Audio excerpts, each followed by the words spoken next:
Good afternoon, everyone. We're live from Washington, D.C. with another episode of Fides et Politica with your hosts, Guilherme Brazil de Souza and Nicholas Miller from Washington Adventist University here in Tacoma Park, Maryland. in this episode, we're going to talk about what's been happening in these past couple of weeks. We had the No Kings protest in Washington, D.C. This past Saturday, we had tragically the assassination of the Democratic Farmer Labor state congresswoman Melissa Hortman, and we also had the events that have initiated and escalated in the Israel and Iran conflict. So we're going to be talking a little bit about those and seeing how those relate to the Free Church tradition. So I want to start us off talking a little bit about the No Kings protest. So the No Kings protest, it was an event. It was a massive, popular event designed to kind of reaffirm faith in American democracy in light of what was perceived to be the threats on the American democratic system. So all cities across the U.S., Chicago, New York, L.A., Washington, D.C., were Philadelphia were gathering together to reaffirm their faith in democracy. Well, actually, not Washington D.C. because this was where the military parade was happening. Oh, thank you. Yeah, thank you. There was right. So it was to challenge the military parade that President Trump was celebrating, allegedly to commemorate the anniversary of the U.S. The 250th anniversary of the U.S. military. So, which happened to coincide. I don't actually know what the starting date of the U.S. military was meant to be. I'm not sure anyone does particularly, but the date happened to be the date of the birthday of the president, Donald Trump. And so that's in part what engendered this other protest, because we just don't have a history or tradition. Not that we've never had a military parade, especially during times of conflict on special days related to the military, but we've never done it in the name of a man and on his birthday. And it's something that's done classically by authoritarian countries. We've all seen the pictures of the Soviet Union or Northern Korea, where they're celebrating the honored leader, and he sits and the tanks roll by and the missiles roll by. And it's a classic stunt taken by leaders who run an authoritarian kind of government. And given that posture, many Americans felt that it was appropriate to come out and reaffirm the American commitment to not having a monarch, to not having a king, but rather having a democracy and a republic. Yeah, and I thought, just going off on that, Nick, I thought it was really interesting that the protest, it really draws from this American tradition that goes back to this sort of Lockean and Free Church tradition of reaffirming the popular sovereignty, right? Power to the people, as opposed to this sort of personality call of the leader in these cases that we have, like that you just mentioned. It's really about popular democracy. And kind of, I think this is kind of in your wheelhouse as a specialist. What do you think the tradition or the history of these forms of protest are? What do they hark back to? Well, I mean, protest is deeply embedded in the American tradition, certainly as early as the Boston Tea Party, where Americans they were colonists at the time, but protesting the British tax on tea, where they weren't represented, and they tossed it into Boston Harbor. But the connection between opposition to kings and the Free Church tradition is actually even deeper and longer lasting than that, and quite a profound one. And perhaps I'll just say at the outset, some people seem confused, like, oh, if you elect somebody, by definition, they can't be a king because a king is hereditary. And while it's true that generally kingships are hereditary, the important thing about a king is not so much how he gets there or how a queen gets there. It's the kind of power they exercise once they attain it. And so you can have king-like figures, authoritarian rulers, even dictators that have gotten to that position through popular election. I mean, Putin in Russia, the first time he was elected seems to have been something of a free election. But once he's obtained that position, there have been kind of perhaps sham elections over time, but still he attained it through the democratic process. And I think that the concern here is similar, that you can elect someone, but in the way they operate, they are authoritarian and not susceptible, not being checked by various branches of government. And the reason the Free Church tradition cares about this is because it was really the movement away from having a pope, from having an ultimate authority in the church, that really gave impetus to the idea that neither should there be such an ultimate authority in the civic circle as well. So you're familiar with John Locke and his everyone knows his second treatise of government and the state of nature and individual rights that are given by God, but then the state is given the role of providing security, but it has to respect those rights. But most people don't know what the first treatise of government is. And we talked a little before the podcast. It was actually a response to Robert Filmer's case on the patriarchal arguments for the king, that God had given Adam this role of patriarch for the human race, which descends to subsequent kings. And Locke just said, no, the patriarch is a limited role in the family when it has children. But once those children grow up, the role of patriarch disappears. And likewise, in civil society, God does not give patriarchal authority to leaders, either in the church, and the word pope comes from papa, meaning father, hearkening back to Christ saying, call no one father in the church, because we have a priesthood of believers. But it wasn't long. High priest in heaven. Say that again? And a high priest in heaven, if you're in the Adventist tradition. Yeah. Yes, that's right. Whereas it soon became a church without a pope and a country without a king. So the Free Church tradition has been a strong supporter of this egalitarian approach, both to a representative form of government in churches, and then flowing from that is a representative form of government in the civil state, seen over by presiders, chairmen, leaders who are responsible to the people, not to subjects, but to citizens. So this no king's protest is deeply embedded in the historic Free Church tradition. Yeah, and I think it's also interesting. Well, I want to react a little to what you were talking about in Locke first. I think you really see when you're reading both of the treatises. The first treatise is basically a complete exegetical exposition, right, on the biblical foundations for a democratic form of government. It's something that you're going to see a lot in the Anglo-Saxon world as opposed to other places, which is this sort of skepticism about politics, right? Politics, they're not absolute.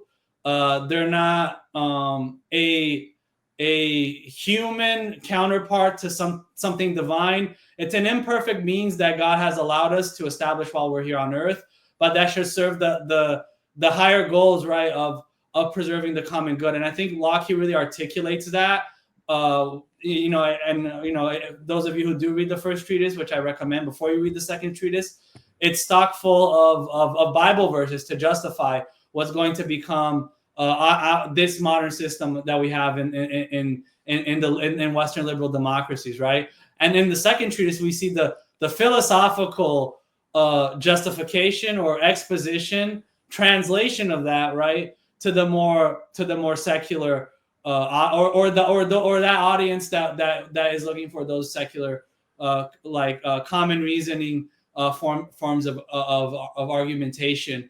And I think that's something really fascinating that kind of contrasts where America is going, right? The direction, and I think that's something for us to reflect as we see a lot of the rise in political violence today. I think that really causes us to reflect and to wonder how have these principles of the free church tradition, of Lockean common ground reasoning, or natural law that was kind of a lot of the foundation for, but that also has a biblical, if we go back to it, a biblical foundation. How is that changing?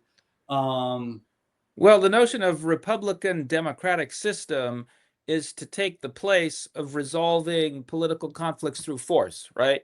Instead of kings and barons who are holding their fiefdoms at the point of a sword or a gun, you now have elected representatives who, through the use of reason, sort out political differences through discourse and common engagement, mutual reflection. And unfortunately, as we see our Republican democracy beginning to not break down completely, but certainly fray at the edges, we're seeing the rise of a resort to political violence. And very sadly, last weekend, we had the assassination of an elected official and her husband in Minnesota, Melissa Hortman and her husband, Mark Hortman. Very sad loss for Minnesota, for their families, for their constituents, and for Americans as a whole. There were two other individuals also shot, but fortunately survived by this one lone gunman who appears to have been, these were Democratic figures that were shot. And there was some speculation because one of the Democratic figures had voted with Republicans on one vote, but it's pretty clear that this assassin was motivated by a strong anti-abortion agenda, had a list of abortion, pro-abortion activists and clinics that he was targeting. Somebody pointed out he had a stack of No Kings protest flyers, but law enforcement officials believe that he was likely targeting those places as well. So violence on from the right wing, but we also had then a few days before then some violence from what we might call the left wing here in Washington, D.C., a Jewish couple, Sarah Milgram and Yaron Leskinsky, outside the Israeli embassy. The Jewish embassy. The sad thing is that they both worked for the embassy. They were both workers at the embassy. I think they were actually outside another Jewish museum of some kind. And it's emerged that that Sarah was seeking to try to figure out how to help the suffering in Gaza, and this didn't prevent this terrible assassin who screamed out "Free Palestine" or something. And so we have an example of then violence and assassination on the left. It's appearing on both sides of our political spectrum. What do you think is leading to this? How would you comment on this situation? Yeah, no, I think that's a great question, and I think it should really cause us to wonder how America, this country, is changing, right? How sort of these principles of the free church tradition on which this country was founded on are becoming very different. Obviously, I mean, I think we do have to put things in perspective. Political violence is part of the history of this country. We had, the case of Timothy McVeigh in 1995. We've had Kennedy assassination in the 60s. But I do find it very kind of surprising, especially in these last couple of years, the like so many instances of these kind of lone wolf shootings. Like, let's say the Luigi Mangione targeting high-profile people in the healthcare sector, politicians. It seems that there's this sort of general distrust of political institutions, of the democratic process. Obviously, that's something that's been going on maybe since 2016, but it does show us a change in how our society, or a lot of persons in our society, are understanding the concept of the political. I think this is where it's helpful. Understanding a little bit of this shift, and I think there's a name that you're very familiar with, Carl Schmitt. Carl Schmitt was one of the architects of the Nazi regime, And he had this vision, his vision of the political, unlike the vision of the political in the free church tradition, that the democratic process is grounded on dialogue, it's grounded on compromise, it's grounded on you're going to lose, you're going to win, right? His view is that political, it's about defeating your opponent, right? It's about destroying the opposition. It's this battle of the strongest. And I think that this understanding of the political is something that has infiltrated kind of the popular mainstream, and people are developing this sort of messianic complex that they can take matters into their own hands, that they're going to solve Gaza by the conflict in Gaza by murdering a poor, beautiful young couple. They're going to solve the problems of abortion by murdering a politician. I think that's something that we're seeing more and more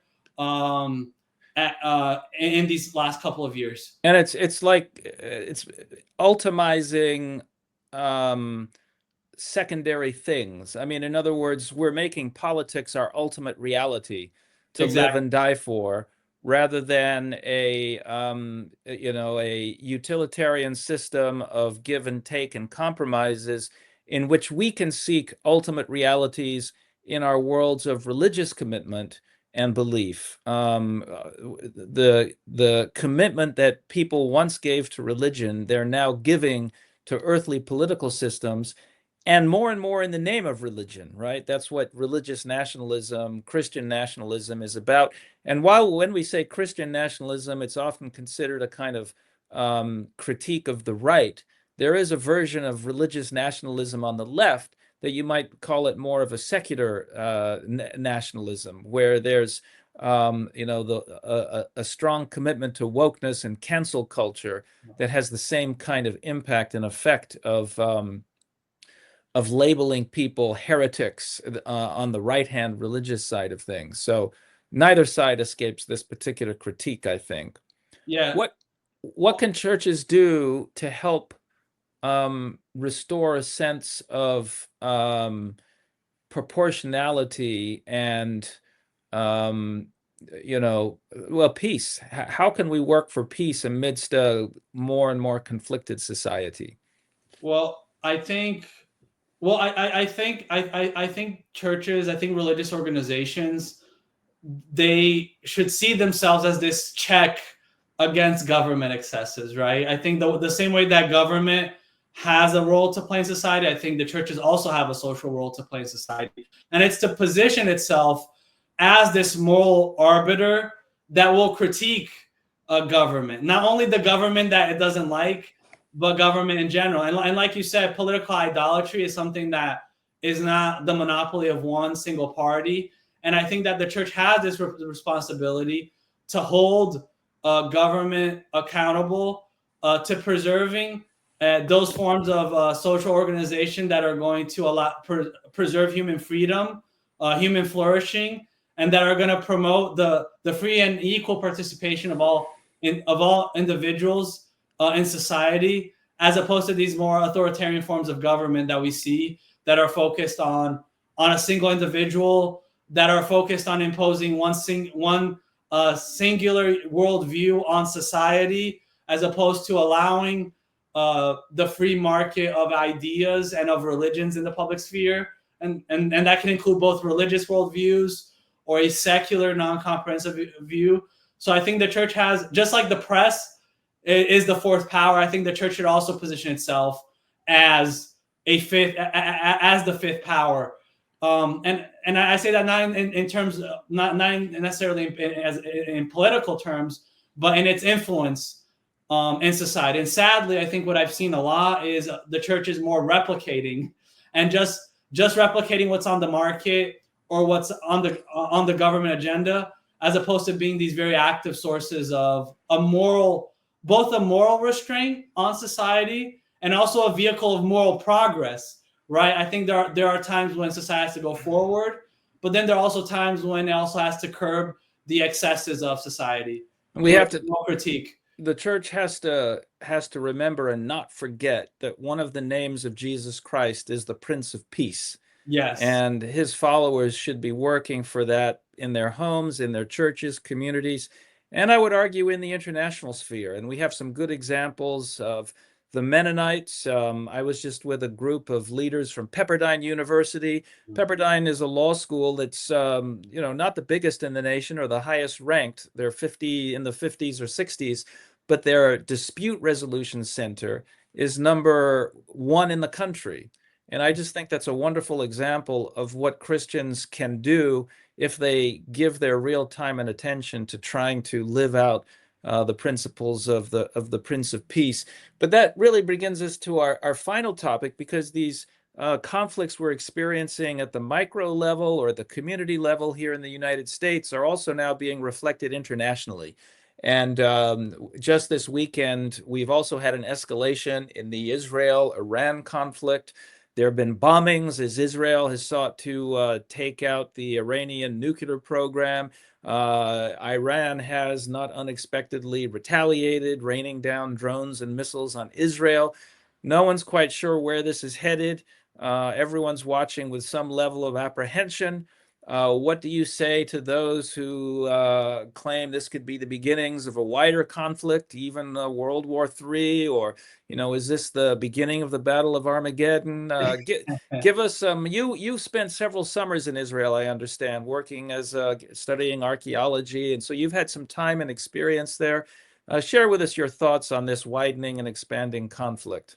Well, oh yeah, no. Well, I mean, first and foremost, I just want to say, for me, it kind of saddens me to see a lot of the areas where I worked now are really in shambles. I worked 4 seasons on the fourth expedition to Lachish in Israel, just 38 miles from Gaza, close to a lot of the kibbutzim that were not too far from a lot of those kibbutzim that were attacked in the October 7th terrorist attack. So for me, obviously, it's sad on both sides, right? And also to see both countries that historically, right, when we go to the Bible, think about King Cyrus, right, who was Persian from Iran. Two countries that have very good relationships historically, but because of political circumstances, are now at this situation.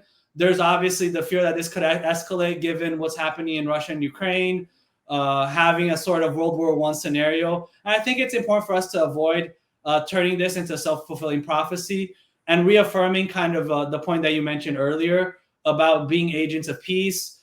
I think especially the Seventh-day Adventist community that's watching us, I think it's important not to turn everything into eschatology. But I think what these events do tell us, and what we've been talking so much about this podcast, we are seeing in a lot of ways a regress in these sort of democratic individual rights achievements that we've seen since the end of World War II, right? With the Universal Declaration of Human Rights after World War II, the civil rights movement, right, in the 60s, and I think we're seeing a lot of this backtrack both in the domestic policy sphere and in the international sphere. We're also seeing this sort of rejection and a polarization between a more, let's say, a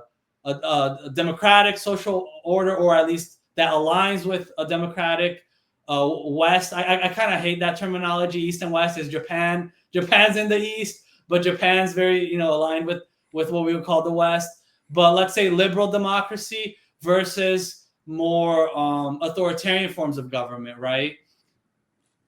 Yeah, I mean, we sometimes think of it as a religious country, but really it's not. Zionism was an explicitly secular project to find a homeland for the persecuted Jews of Europe and elsewhere. And the government today certainly has religious influences in it, but it's not pretending to represent Judaism as a practice. And so really it's more of a secular form of government against the Islamic regime of Iran. We just need to pray for peace. It's a difficult time for Israel and for the Jews. Many of us are concerned about the foreign policy of Israel in terms of its aggression against Gaza. Of course, we have to say, Gaza started it, the Hamas and the terrible atrocities that it committed against the Israeli people needed a response, and a response was justified. But there are principles of just war which constrain vengeance, shall we say, and the deaths of thousands and thousands and thousands, tens of thousands at this point, of innocent children are not justified in many of our views. But this overreaction also is not fair grounds for the kind of anti-Semitism that we can see in many parts of our country. To blame Jews everywhere for the choices of a particular government in the Middle East is not fair, and it is a form of racial, ethnic, religious prejudice. And so it's a complicated time. It's a time when you can get called anti-Semitic if you dare to criticize some of Israel's policies. But, the irony of that is Palestinians are also Semitic. They're Semites. They descend from a similar race. So, speaking in favor of not abusing Palestinian children is something that needs to be done. The thoughtful Christian has to retain a balanced perspective on this, and also recognize that sometimes defending or opposing anti-Semitism can sometimes be a screen for other political agendas. The current administration is attacking a number of our higher educational institutions, including Columbia and Harvard and others, claiming as a justification their anti-Semitism.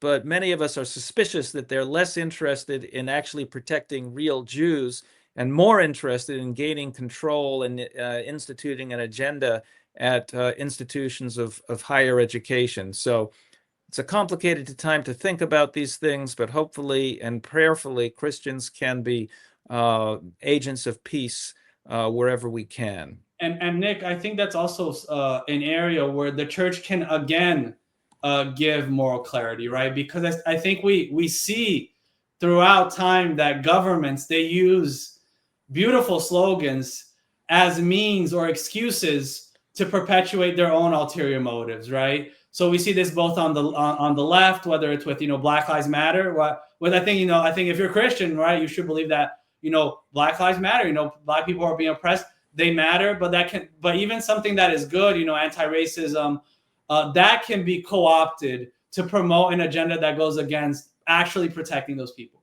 Anti-Semitism, right? I think all of us should be committed to combating, right, all sorts of racism and oppression that has been historically committed against the Jewish people. But we should also be skeptical of how governments use that, because governments can use something good for the veneer, right, the cover of an idea that's good, a good slogan, as an excuse to perpetuate and to curtail our freedoms. So I think that's another area where the church can act as a check, giving a biblical, a moral, a nuanced, in a public morality perspective on these issues that will inform how policymakers can better make decisions on these issues.